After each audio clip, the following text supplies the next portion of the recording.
إن الحمد لله نحمده ونستعينه ونستغفره ونعوذ بالله من شرور أنفسنا ومن سيئات أعمالنا. من يهده الله فلا مضل له ومن يضلله فلا هادي له. وأشهد أن لا إله إلا الله وحده لا شريك له وأشهد أن محمدا عبده ورسوله أرسله بالحق بشيرا ونذيرا. أما بعد فإن خير الحديث كتاب الله وخير الهدي هدي محمد صلى الله عليه وسلم وشر الأمور محدثاتها وكل محدثة بدعة وكل بدعة ضلالة وكل ضلالة في النار. فأعوذ بالله السميع العليم من الشيطان الرجيم. بسم الله الرحمن الرحيم.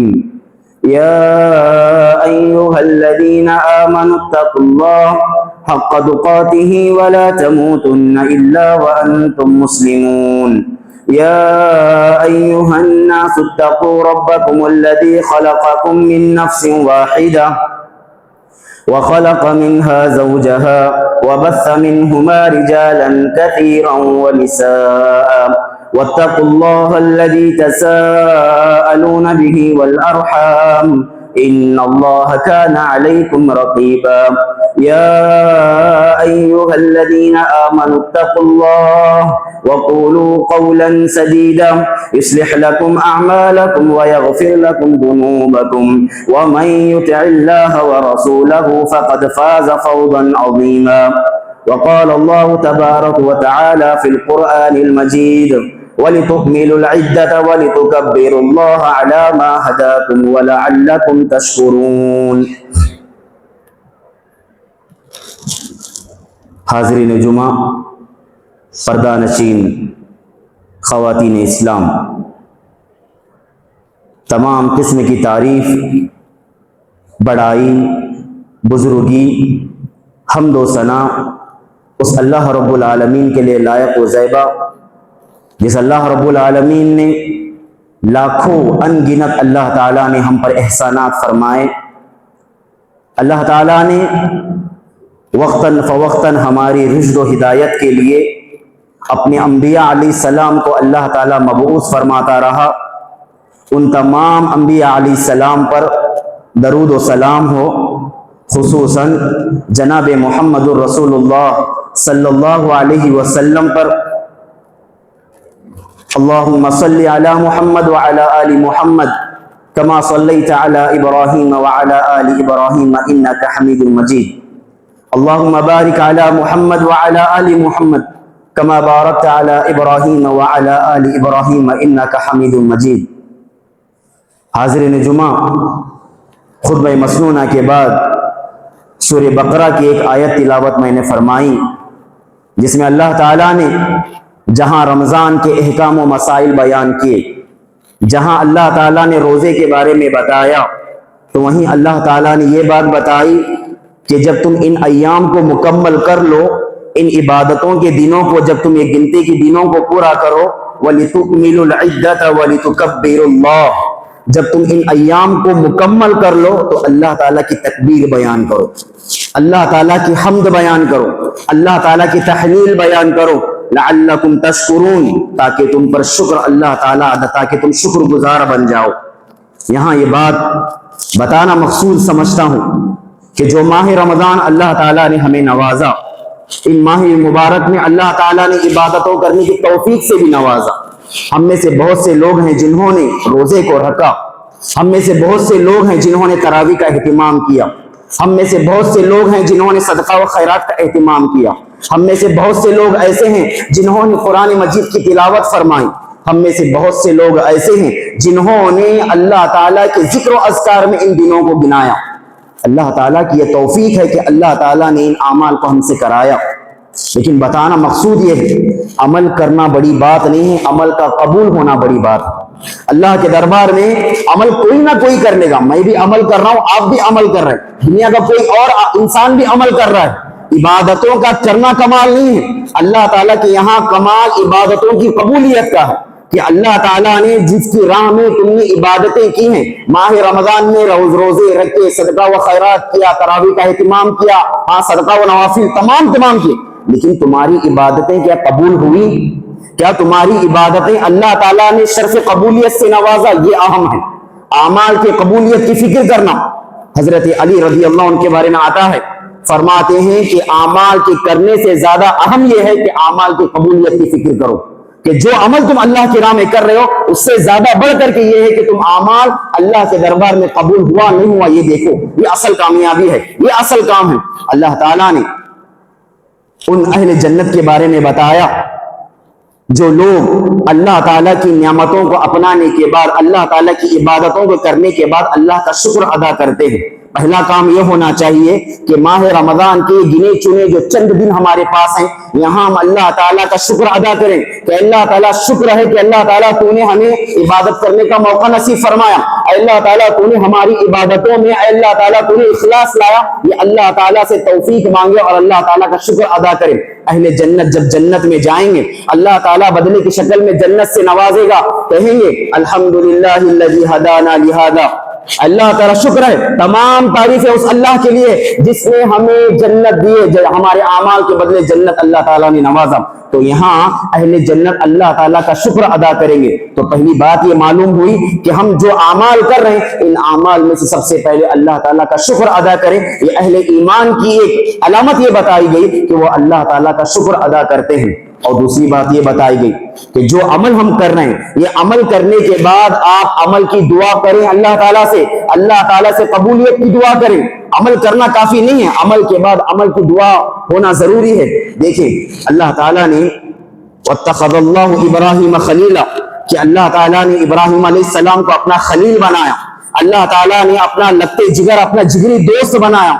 اس محبوب بندے سے، اس ابراہیم علیہ السلام سے اللہ تعالیٰ نے حکم دیا وَإِذْ يَرْفَعُ إِبْرَاهِيمُ الْقَوَاعِدَ مِنَ الْبَيْتِ وَإِسْمَاعِيلُ رَبَّنَا تَقَبَّلْ مِنَّا إِنَّكَ أَنْتَ السَّمِيعُ الْعَلِيمُ۔ اللہ تعالیٰ نے ابراہیم علیہ السلام کو حکم دیا کہ اللہ تعالیٰ کے گھر کی تعمیر فرمانا، کعبۃ اللہ کی تعمیر کرنا، اللہ تعالیٰ کا حکم بجا لائیں۔ اللہ کا حکم آیا، ابراہیم علیہ السلام اپنے بیٹے اسماعیل علیہ السلام کے ساتھ مل کر کے کعبۃ اللہ کی تعمیر کر رہے ہیں، لیکن تعمیر کرنے کے ساتھ ساتھ دعا کر رہے ہیں اے اللہ ہم نے عمل تو کر لیا، ربنا تقبل منا، کہ اے اللہ تعالیٰ ہمارے اس عمل کو قبول فرما۔ اللہ اکبر، عمل تو کر رہے اللہ کا حکم بجا لا رہے ہیں، اس کے باوجود بھی اللہ تعالیٰ سے یہ دعا کر رہے ہیں کہ اے اللہ تعالیٰ ہم نے گھر تو بنا لیا لیکن اے اللہ تعالیٰ ہماری اس خدمت کو، ہمارے اس انجام کو اے اللہ تعالیٰ کے قرب شرف قبولیت سے نواز۔ تو یہاں معلوم ہوا کہ عمل کرنے کے بعد عمل کی دعا کرنا اللہ سے بیٹھ کر کے ممکن ہے۔ ہم یہ سمجھتے ہیں کہ عمل کر لے، سمجھ گئے کہ عمل اللہ کے پاس قبول ہو گیا، نہیں ہے۔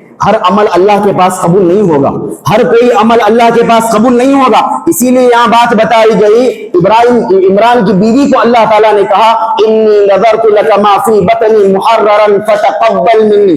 اللہ تعالیٰ نے اس عورت کا ذکر کیا جو عمران کی بیوی تھی، کہا جس وقت اس نے کہا انی نذرت لک ما فی بطنی محررا، اے اللہ جو میرے پیٹ میں بچہ ہے اس بچے کو میں تیری نظر میں دیتی ہوں، اے اللہ تعالیٰ تیری خدمت کے لیے وقف کرتی ہوں، فتقبل منی، اے اللہ تعالیٰ اس نظر کو اے اللہ کو قبول فرما۔ تو یہاں معلوم ہوا عمل کرنے کے بعد اللہ کے پاس قبولیت کی دعا کرنی شرط ہے کہ آپ کو نماز کے بعد دعا کرنی ہوگی کہ اے اللہ میں نے جو ظہر کی نماز پڑھی، اے اللہ تعالیٰ جو میں نے فجر کی نماز پڑھی، اے اللہ تعالیٰ اس عمل کو تو قبول فرما۔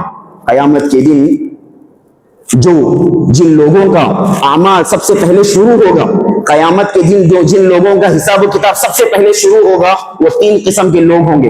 یہاں یہ بات بتا رہا ہوں کہ 3 لوگ وہ تھے جو دنیا میں عمل اللہ کے خاطر یا عمل کر کے آئے، نیک عمل کر کے آئے، لیکن ہم یہ سمجھتے تھے کہ دنیا میں عمل کرنا کافی ہو گیا اللہ تعالیٰ ثواب دے گا، عمل کر لیے کافی ہو گیا اللہ تعالیٰ اجر و ثواب دے گا۔ ضروری نہیں ہے، یہ بات شرط ہے کہ عمل کی قبولیت کے لیے اللہ سے دعا مانگی جائے، اللہ تعالیٰ سے گڑ گڑایا جائے کہ اے اللہ تعالیٰ جو عمل ہم نے کیا اللہ تعالیٰ اسے شرف قبولیت سے نواز۔ قیامت کے دن 3 وہ لوگ ہوں گے جن سے حساب و کتاب کی شروعات ہوگی۔ اللہ تعالیٰ حشر کے میدان میں اللہ تعالیٰ 3 لوگوں کا حساب و کتاب لے گا، ایک ہوگا مالدار ہوگا، ایک انسان ہوگا